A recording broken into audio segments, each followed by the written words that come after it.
الحمد لله وحده والصلاة والسلام على من لا نبي بعده أما بعد فأعوذ بالله من الشيطان الرجيم بسم الله الرحمن الرحيم إنا أنزلناه في ليلة مباركة إنا كنا منذرين فيها يفرق كل أمر حكيم صدق الله مولانا العظيم وبلغنا رسوله النبي الكريم سورہ دخان کی قرآن حکیم کی جو آیت کریمہ تلاوت کی گئی ہیں، ان میں اللہ سبحانہ وتعالی نے قرآن حکیم کے نزول کا ذکر فرمایا ہے ایک ایسی رات میں جس کے لیے الفاظ استعمال ہوئے ہیں فی لیلۃ مبارکہ، برکت والی رات میں، اور وہ برکت والی رات ایسی ہے جس کی وضاحت اگلی آیت میں ارشاد فرمائی ہے فیہا یفرق کل امر حکیم، کہ ہر حکمت والا جو کام ہے اس کے بارے میں جدا جدا علیحدہ فیصلے کیے جاتے ہیں۔ اس لیلہ مبارکہ سے مراد کیا ہے؟ یعنی برکت والی رات یہ کون سی رات ہے؟ بعض مفسرین کی رائے یہ ہے کہ اس رات سے مراد شعبان کی 15ویں شب جس کو لیلۃ البراء کہا جاتا ہے، اور اس کو لیلۃ البراء اس وجہ سے کہا جاتا ہے کہ اس میں جہنم سے برات ہوتی ہے، انسانوں کی مغفرت ہوتی ہے، جس کی تفصیلات احادیث میں موجود ہیں۔ لہذا یہ جو آیات ہیں سورہ دخان کی، ان سے شعبان کی فضیلت اور بالخصوص 15ویں رات کی شب کی فضیلت واضح ہوتی ہے، جس کی وضاحت احادیث میں ہے۔ تو یہ بعض مفسرین کی رائے ہے جس میں حضرت اکرمہ اور دیگر تابعین وغیرہ اور سلف میں سے بہت سے مفسرین ہیں جن کا یہ نقطہ نظر ہے، لیکن اکثریت مفسرین کی ان کی رائے یہ ہے کہ اس آیت میں لیلہ مبارکہ سے مراد لیلۃ القدر ہے، جو کہ رمضان المبارک میں آتی ہے، کیونکہ سورہ قدر میں انا انزلناہ فی لیلۃ القدر، کہ ہم نے قرآن حکیم کو لیلۃ القدر میں اتارا ہے، تو وہ چونکہ رمضان المبارک میں اترا ہے، اس لیے اکثر مفسرین کی رائے یہ ہے کہ لیلہ مبارکہ ہی لیلۃ القدر ہے، یعنی الگ سے کوئی رات نہ۔ یہ تو بعض مفسرین کی رائے ہے، لیکن جو حضرات جن کا موقف یہ ہے کہ یہ دو الگ الگ راتیں ہیں، یعنی لیلۃ البراء شعبان سے متعلق ہے، 15ویں شعبان سے، اور لیلۃ القدر وہ رمضان سے متعلق ہے جو رمضان کے آخری عشرے میں ہوتی ہے، تو جو حضرات ان کو الگ الگ قرار دیتے ہیں کہ یہ دو الگ الگ راتیں ہیں جو بڑی فضیلت والی ہیں، ان کا کہنا یہ ہے کہ اصل میں شعبان کے مہینے کے اندر قرآن حکیم کے نزول کا حکم ہوا، یعنی اللہ کی طرف سے یہ فیصلہ ہوا اور فرشتوں کو یہ حکم ہوا کہ اس کتاب کو اب اتارنا ہے۔ یہ فیصلہ اور یہ حکم یہ شعبان میں ہوا یا 15ویں شعبان میں ہوا، جیسا کہ سب سے افضل رات شعبان میں یہ ہے احادیث کی روح سے۔ اور پھر اس کے بعد رمضان المبارک میں اس فیصلے کا حکم ہوا ہے، یعنی اس فیصلے کے اوپر عمل درآمد ہوا، یعنی جو حکم اور جو فیصلہ دیا گیا اس کے مطابق قرآن حکیم نازل ہوا رمضان المبارک میں۔ تو اس طریقے سے یعنی یہ دو چیزیں جو الگ الگ ہیں ان میں ایک تطبیق پیدا ہو جاتی ہے، اور یہ جو تضاد ہے یہ دور ہو جاتا ہے کہ شعبان میں یا لیلہ مبارکہ میں، یا جس کو حدیث میں لیلۃ البراء بھی کہا گیا ہے، اس میں حکم ہوا فرشتوں کو اور فیصلہ ہوا کہ اس کو رمضان میں اتارنا ہے، اور پھر اس کے بعد رمضان المبارک کے اندر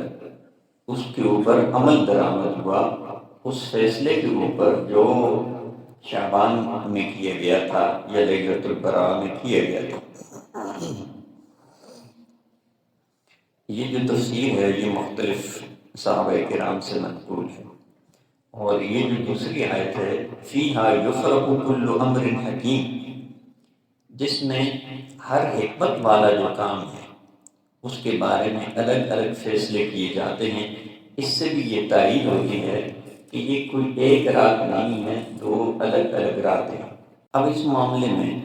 ہمارے ہاں کافی حد تک افراد و تفریق پائی جاتی ہے، یعنی شب برات کے بارے میں، جس کو ہماری زبان میں شب برات کہا جاتا ہے، یا لیلۃ البرات کے بارے میں۔ اب بعض لوگ وہ ہیں جو سرے سے انکار کر دیتے ہیں اس رات کی فضیلت کا، وہ کہتے ہیں کہ جی یہ ثابت نہیں ہے، اور اس رات کی عبادت کو بدعت قرار دیتے ہیں۔ لیکن بعض وہ ہیں جو فضیلت کے قائل ہونے کے ساتھ ساتھ کچھ ایسے اعمال کرتے ہیں جن کے شریعت سے کوئی تعلق نہیں۔ تو اس اعتبار سے دیکھا جائے تو ایک افراد و تفریق ہے جو اس حوالے سے پائی جاتی ہے۔ معتدل نقطہ نظر اس حوالے سے یہ ہے، یعنی جس میں افراد و تفریق نہیں، وہ یہ ہے کہ اس رات کی فضیلت یعنی 15 شعبان کی رات کی فضیلت ثابت ہے، اور وہ کئی احادیث سے ثابت ہے۔ اور بعض اہل علم کی رائے یہ ہے کہ 10 صحابہ کرام سے وہ احادیث مروی ہیں جو 15 شعبان کی فضیلت سے متعلق ہے، جبکہ بعض کی رائے یہ ہے کہ یہ تقریباً 17 صحابہ کرام ہیں جن سے یہ روایات مروی ہیں جن میں 15 شعبان کی رات کی فضیلت کا ذکر آیا ہے، اور اس میں بڑے بڑے جلیل القدر صحابہ کرام ہیں۔ حضرت ابوبکر رضی اللہ عنہ، حضرت علی کرم اللہ وجہ، حضرت سیدہ عائشہ صدیقہ رضی اللہ عنہ، حضرت عبداللہ بن عمر رضی اللہ عنہ، یعنی بڑے بڑے جلیل القدر صحابہ کرام ہیں جن سے اس رات کی فضیلت سے متعلق احادیث آئی ہیں۔ اب جب محدثین کا احادیث کو وہ قبول کرنے کے حوالے سے یا اس کی صحت کے جو درجات ہیں ان کے حوالے سے، یا حدیث کے صحت اور اس کے ضعف یا اس کی وجہ سے متعلق جو ان کا اپنا ایک معیار ہے، اس کے اوپر جب ان حدیث کو جانچا گیا اور پرکھا گیا تو ہر ایک کی اپنی اپنی ایک درجہ بندی ہوتی ہے جو کی جاتی ہے۔ تو اس اعتبار سے محدثین کی رائے یہ ہے کہ اکثر روایات جو ہیں وہ سند کے اعتبار سے کمزور ہیں، لیکن بعض محدثین کی رائے یہ ہے کہ اکثر روایات سند کے اعتبار سے کمزور ہونے کے باوجود بعض احادیث صحیح ہیں، کیونکہ ان کی مؤیدات موجود ہیں، ان کی تائید دوسری احادیث سے ہوتی ہے، اور ان ساری احادیث کو اگر دیکھا جائے تو یہ معلوم ہوتا ہے کہ یہ روایات حسن کے درجے کی ہیں، اور حسن میں بھی اپنے درجے ہیں کہ حسن لذاتی یا حسن لغیری، ان کو حسن لغیری کہا گیا۔ اور سلف میں تو ظاہر ہے کہ یہ ایک محدثین ہے جن کا نقطہ نظر رہا ہے یہ، لیکن خود ہمارے جو معاصر علماء ہیں، ہند و پاک کے علماء بالخصوص، ان میں علامہ انور شاہ کشمیری رحمۃ اللہ علیہ جو بہت بڑے محدث ہیں، ان کی رائے بھی یہی ہے کہ یہ رات 15 شعبان والی یہ فضیلت والی رات ہے۔ اور اسی طرح حضرت مفتی محمد شفیع رحمۃ اللہ علیہ کی رائے بھی یہی ہے۔ اور عرب کے بہت بڑے عالم ہیں شیخ زاہد البوصری، انہوں نے مستقل ایک رسالہ اس موضوع پر لکھا ہے ان حدیث کے حوالے سے، اور بہت عمدہ تحقیق کی ہے سندوں کے حوالے سے بھی، درایت کے حوالے سے بھی، روایت کے حوالے سے بھی، اور انہوں نے بھی اس رات کی فضیلت کو احادیث کے ذریعے ثابت کیا ہے۔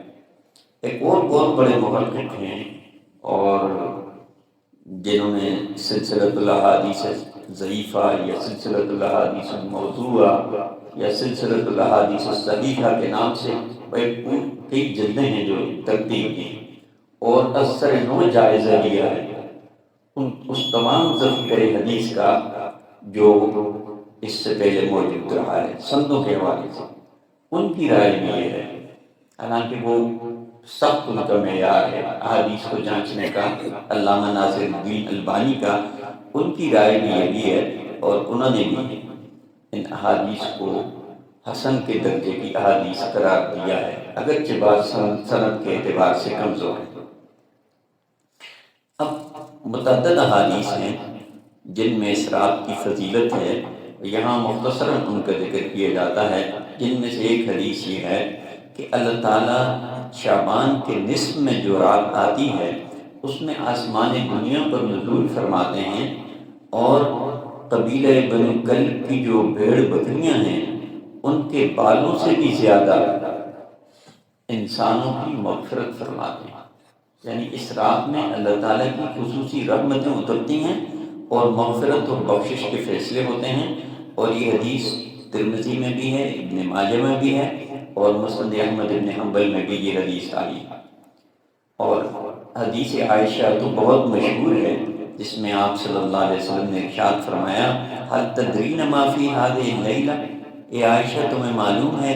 اس رات میں کیا چیز جو ہے وہ اترتی ہے، یعنی کیا فضائل ہیں اس رات کے؟ تو انہوں نے عرض کیا کہ اللہ کے رسول اس میں کیا ہے، یعنی کیا فضیلت ہے اس رات کی؟ تو آپ صلی اللہ علیہ وسلم نے فرمایا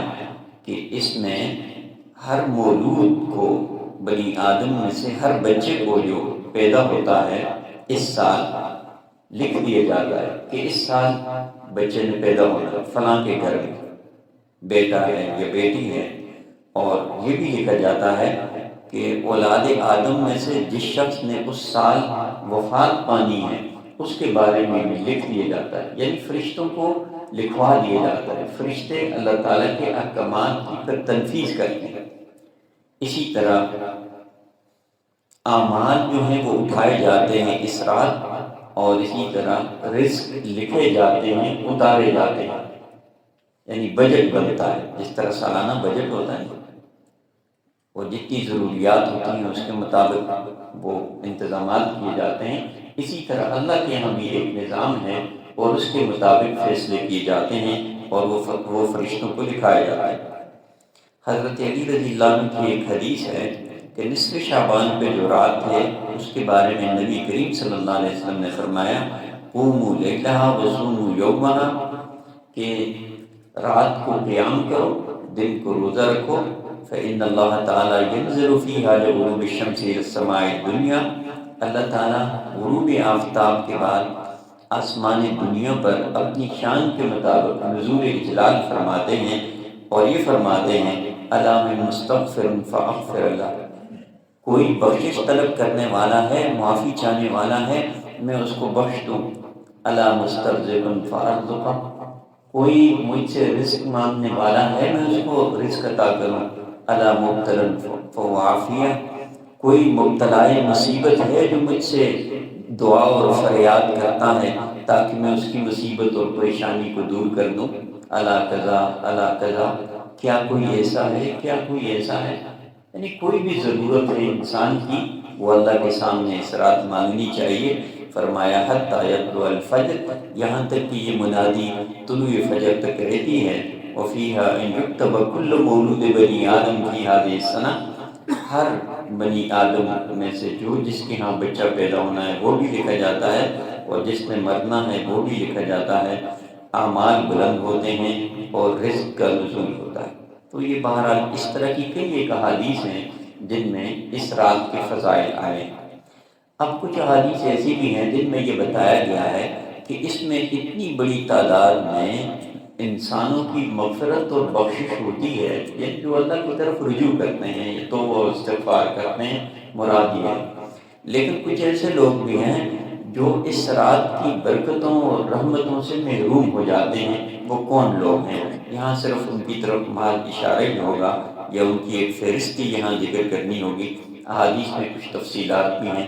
بعض احادیث ایسی ہیں جن میں دو لوگوں کا ذکر ہے، ایک مشرک کا، دوسرا مشاہد کا۔ یعنی ایک آدمی کا عقیدہ ہی فاسد ہے، وہ اللہ کے ساتھ شریک ٹھہراتا ہے اس کی ذات و صفات کے اندر، ایسے شخص کی بخشش نہیں، چاہے وہ کتنی ہی عبادت کیوں نہ کرے۔ اور دوسرا وہ شخص جو اپنے دل کے اندر بغض اور کینہ رکھتا ہے اور اس کا دل صاف نہیں۔ آج ہم مسلمانوں کے اندر یہ بہت بڑی بیماری ہے، ہر آدمی دوسرے کے بارے میں کینہ رکھتا ہے، حتیٰ کہ اپنے قریبی اعزا و اقارب کے حوالے سے دلوں کے اندر کینے موجود، حتیٰ کہ چھوٹے چھوٹے اختلافات، فروعی اختلافات، چاہے وہ مذہبی ہیں چاہے وہ سیاسی اختلافات ہیں، ان کی وجہ سے بھی دلوں کے اندر بغض اور کینہ موجود ہوتا ہے۔ ایسی صورت میں بے شک چیختے چیختے پکارتے رہیں اور فریادیں کرتے رہیں، ہماری دعائیں قبول نہیں ہوگی، کیونکہ یہ نبی کریم صلی اللہ علیہ وسلم نے یہ بات وضاحت کے ساتھ فرما دی، کیونکہ ان کی بخشش نہیں ہے، یہ استثناء ہے حدیث کے اندر ان دو لوگوں کا خصوصی طور پر۔ لیکن بعض حدیث میں کچھ اور لوگوں کا بھی ذکر آیا ہے، وہ کون لوگ ہیں؟ ان میں سے فرمایا دوسری روایت میں ہے، جو قاتل ہے اس کی بخشش بھی نہیں، وہ بندوں کا حق ضائع کیا، وہ اللہ کا حق تو نہیں تھا۔ اور اسی طرح جو والدین کا نافرمان ہے اس کی بھی بخشش نہیں، جب تک کہ والدین کو راضی نہیں کرتا، ان کی اطاعت نہیں کرتا۔ اور جو شخص صلہ رحمی نہیں کرتا، قطع رحمی کرتا ہے، رشتے ناطے تعلقات بالکل توڑ دیتا ہے، ایسے شخص کی بھی بخشش نہیں۔ اور جو مسبل ازار یعنی اپنا نیچے والا کپڑا لٹکا دیتا ہے، لیکن احادیث میں ہے جو تکبر کے ساتھ لٹکاتا ہے، یعنی تکبر اللہ کو انتہائی مقبول ہے، ناپسندیدہ ہے۔ اور تکبر کے اظہار کی مختلف شکلیں ہیں، جس میں ایک شکل اسبال ازار کی، تو اس سے بھی بچنا چاہیے، اگرچہ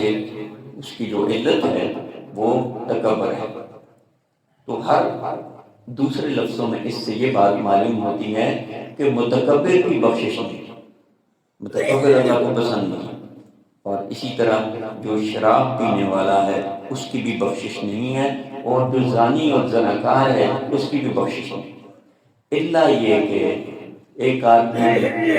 توبہ اور استغفار کرے اللہ کے حضور، اپنے سابقہ گناہوں کی اور جن کی حق تلفی کی ہے ان کا حق ادا کرے، تبھی اس کی بخشش ممکن ہو سکتی ہے۔ تو بہرحال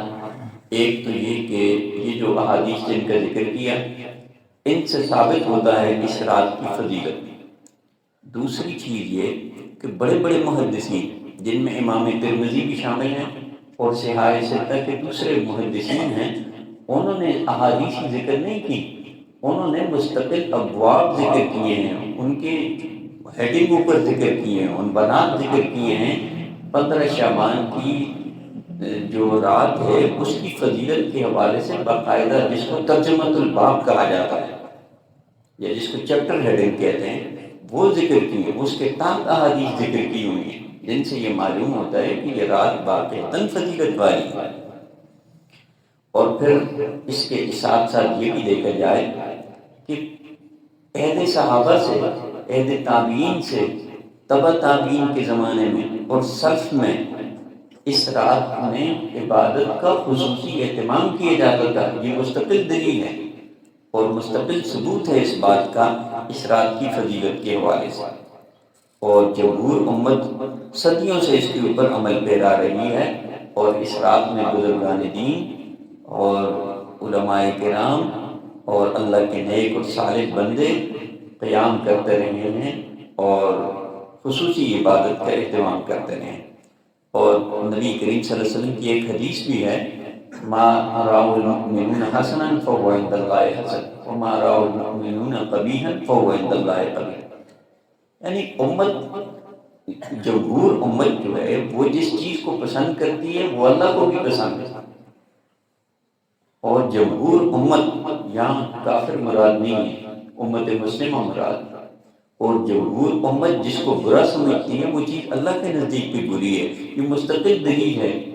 کسی چیز کے صحیح ہونے کی، اور کسی چیز کے صحیح ہونے کے معیار ہے جو نبی کریم صلی اللہ علیہ وسلم نے قرار دیا ہے۔ اور دوسری حدیث سے بھی اس کی وضاحت ہوتی ہے کہ میری امت کبھی بھی گمراہی پر متفق نہیں ہو سکتی۔ تو اگر یہ ظاہر ہے کہ اگر یہ بدعت ہے بالفرض تو یہ گمراہی ہے۔ تو جمہور امت کا مسلک کیا رہا ہے اور آج کیا ہے وہ آپ کے سامنے ہے۔ اسی طرح سلف کے بہت سارے مشاہدات ہیں اور تجربات ہیں اس رات کی تاثیرات کے حوالے سے، اور جو لوگ اس رات کی عبادت کا اہتمام کرتے ہیں اس کے اثرات رمضان کے اوپر بھی پڑتے ہیں، یعنی وہ تیاری کر رہے ہوتے ہیں گویا رمضان کی، اور یہ مشاہدے اور تجربے کی بات ہے، جو لوگ اہتمام کرتے ہیں وہ اس کو محسوس کرتے ہیں۔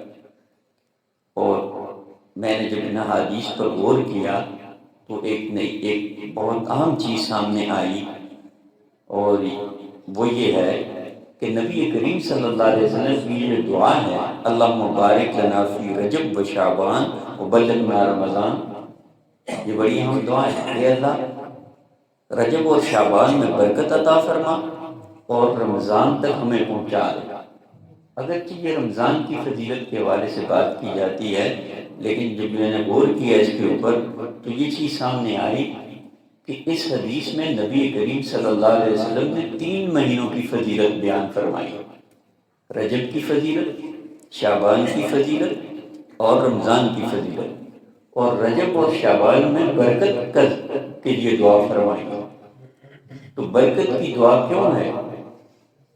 جس طرح رمضان تک پہنچنے کی دعا ہے کہ رمضان میں قرآن کا نزول ہوا اس لیے رمضان افضل ہے تمام مہینوں میں سے، اسی طرح رجب کے مہینے میں ایک بڑا واقعہ ہوا ہے، وہ معراج نبوی ہے، جس میں نماز کا ہدیہ اور تحفہ اس امت کو عطا ہوا ہے۔ اس وجہ سے وہ اگرچہ اس کی الگ کوئی فضیلت حدیث میں اس کو کوئی ذکر نہیں آ رہا، لیکن ہم مسلمانوں کو تو پتہ ہے کہ معراج ہوئی ہے، اور معراج نبوی معجزہ ہے، اور معراج نبوی امت کے لیے ایک بہت بڑا اعزاز ہے، اور اس میں ایک بہت بڑا تحفہ ملا ہے۔ اس سے بڑی برکت کیا ہو سکتی ہے؟ تو رجب کی فضیلت معراج کی وجہ سے، یہ الگ بات ہے کہ اس کی تاریخوں میں کچھ اختلاف ہے، زیادہ تر رائے یہ ہے کہ 27 رجب، اور شعبان کی فضیلت یہ جو 15 شعبان کی جو رات ہے اس کی وجہ سے اس میں برکت ہے، اور رمضان کی فضیلت لیلۃ القدر کی وجہ سے ہے۔ تو یہ تینوں مہینوں کی اپنی اپنی برکات ہیں۔ اس سے بھی یہ چیز ثابت ہوتی ہے کہ شعبان کی جو رات ہے 15 شعبان کی، وہ اپنی جگہ پر بہت فضیلت رکھتی ہے۔ بہرحال وقت مختصر ہے، تو یہ جو رات ہے اس میں اگرچہ کوئی مخصوص دعائیں یا مخصوص اعمال مقرر نہیں ہیں، اگر کوئی شخص ضروری سمجھتا ہے تو یہ بدعت ہے، کوئی چیز ثابت نہیں ہے، اور کوئی بھی دعا مانگی جا سکتی ہے، مصنوعی دعائیں، دنیا کی دعائیں، آخرت کی دعائیں، کامیابی کی دعائیں، صحت کے لیے دعائیں، بخشش کی دعائیں، امن اور سلامتی کی دعائیں، صحت اور تندرستی کے لیے دعائیں، امت کے لیے دعائیں، اور جو مظلوم فلسطینی مسلمان ہیں ان کے لیے خصوصی دعائیں، انفرادی دعائیں، اجتماعی دعائیں، ان سب کا اہتمام ہونا چاہیے۔ اور سب سے بڑی جو چیز ہے وہ تو یہی ہے کہ اپنا احتساب ہو، اللہ سے معافی مانگی جائے، اور کیونکہ اس رات میں خصوصی طور پر اللہ تعالیٰ کی طرف سے منادی ہوتی ہے مغفرت کے حوالے سے، بلکہ ہر چیز کے حوالے سے۔ تو اللہ تعالیٰ تو سب خزانوں کا مالک ہے، اس کے خزانوں میں کوئی کمی نہیں ہے، کمی ہے تو صرف ہمارے اندر ہے۔ تو اس رات میں خصوصی طور پر اللہ کی طرف رجوع کرنا چاہیے، کیونکہ زندگی اگر قیمتی بن سکتی ہے تو اللہ کی یاد ہی کے ذریعے بن سکتی ہے۔ اللہ کی یاد اور اللہ کا ذکر، اللہ کی عبادت، یہ زندگی کا سب سے بہترین اثاثہ ہے جو ہمارے پاس، اور بہترین ظاہرہ جو آخرت میں ہمارے کام آئے گا۔ اقول قولی ھذا واستغفر اللہ لی ولکم ولسائر المسلمین۔